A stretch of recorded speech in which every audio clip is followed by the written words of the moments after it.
Boyfriend girlfriend husband wife, ये सारे रिश्ते जब टूट जाते हैं तो छूट जाते हैं ना। और मैं तुम्हें कभी नहीं छोड़ना चाहती।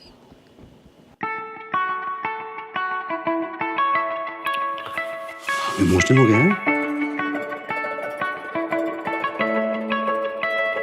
प्यार मैंने जो निभाया तेरे रहते तेरे साथ भी, सच कहूँ तो उससे ज्यादा चाहा तुझको तेरे बाद भी।